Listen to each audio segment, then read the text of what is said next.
About halfway between the Baltic states and Sweden lies the island of Gotland. This tranquil Swedish island stands as a bastion in the increasingly tense geopolitical landscape of the Baltic Sea, as Europe grapples with the unsettling reverberations of Russia's aggressive actions in Ukraine and the mysterious sabotage of vital undersea infrastructure just some kilometers away. Sweden's strategic posture has undergone a dramatic transformation. Historically celebrated for its neutrality, Sweden has now anchored itself firmly within NATO, a move catalyzed by the growing threats at its doorstep. This pivotal shift also means that Gotland is once again one of the most important pieces of land in Europe. Gotland's critical role is not just as a serene outpost, but a key military stronghold in the defense against potential Russian expansion. Today, we explore how this picturesque island has become a linchpin in Europe's defense strategy, guarding the gates of the Baltic against the untethered aggression of the Kremlin. Gotland has been a strategic hub since the Viking Age, serving as a crucial point for controlling the Baltic trade routes.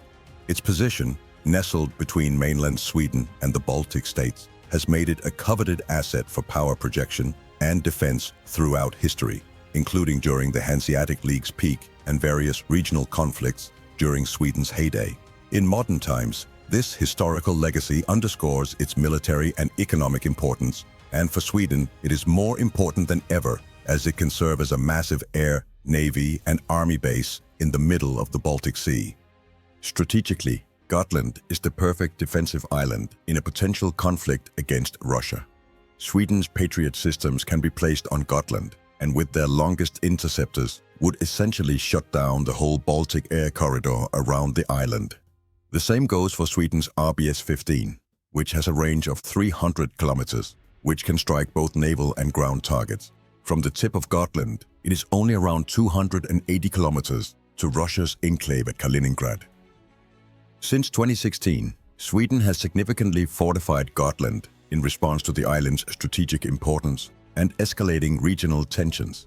This fortification included the re-establishment of a permanent military presence with the reinstatement of the Gotland Regiment in 2018, a pivotal component in revitalizing Sweden's defense strategy.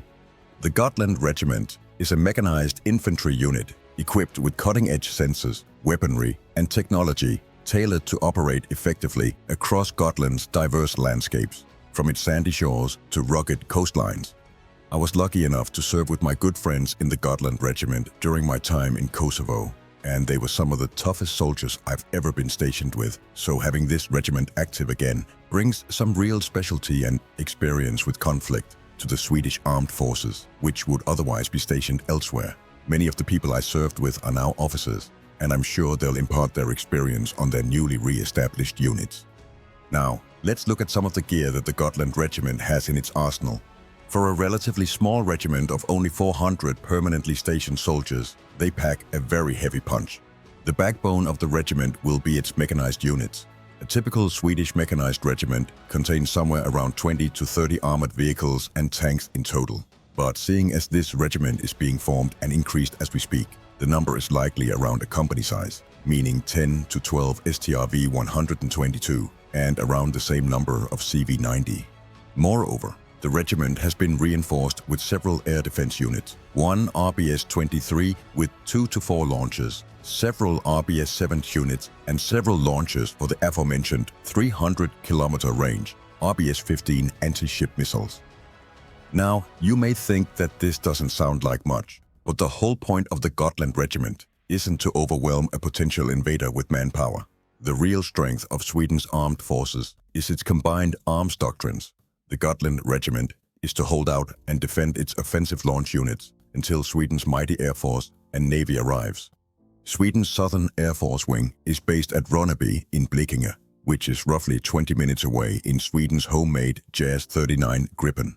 If Gotland was ever attacked, there would be considerable fighter jet presence in the air around the island, from Poland, Finland, Norway, Denmark, and Germany within a very short amount of time. Meanwhile, Sweden's terrifyingly effective Stirling-powered submarines are mainly based at Karlskrona and in Stockholm when they are not out on patrol. These vessels would quickly join Sweden's Visby corvettes to form a ring of steel around the island.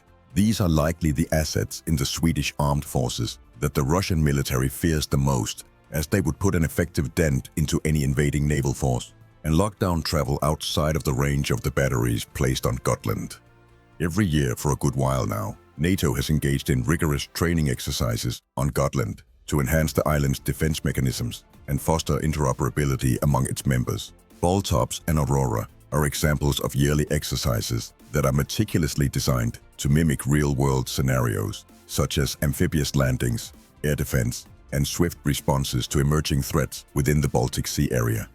Gotland's strategic positioning offers an exemplary venue for executing maneuvers that reflect the geographic and climatic challenges of the region, thus equipping forces for the intricacies of contemporary maritime conflict. The presence of NATO training on Gotland not only checks the operational preparedness of the forces, but also acts as a strategic deterrent towards Russia, showcasing the alliance's determination to protect its eastern boundaries and showcasing how stupid an invasion would be. Another important component of Sweden's military assets around Gotland is the CB-90 fast assault craft. These vessels are known for their exceptional speed and agility, capable of executing sharp turns at high speeds and decelerating from full speed to a complete stop in just 2.5 boat lengths. This makes them particularly well suited for the rocky coves and coastal topography surrounding Gotland. With the top speed exceeding 40 knots, the CB-90 craft can provide rapid transport for troops and logistics support, effectively responding to threats in real time. And the recent introduction of anti-air missile systems, as well as mortars on these platforms, makes them another frighteningly effective coastal defense asset. In the event of a hypothetical escalation in the Baltic region, Gotland would serve as a frontline defender. Sweden's forces have trained in scenarios that involve the rapid mobilization of these fast assault crafts to intercept aerial and naval threats effectively. Joint exercises simulating potential incursions illustrate how the Gotland Regiment and Navy can act in concert, deploying CB-90 vessels swiftly to reinforce positions within hours. So you may ask, why does this all matter? Simply put, Russia must strategically reconsider its approach to the Baltic Sea region in response to Sweden's enhanced military presence on Gotland and the island's integration into NATO's defensive framework. This includes adapting its naval and air strategies to account for the increased surveillance and missile capabilities that Gotland's fortification brings. It'll cost more, be much harder, and trying to track assets like the Gotland submarines will be a nigh-on impossible task. The issue for Russia is that there was always some neutral or less guarded waters that they could traverse in the Baltic before Sweden and Finland joined NATO.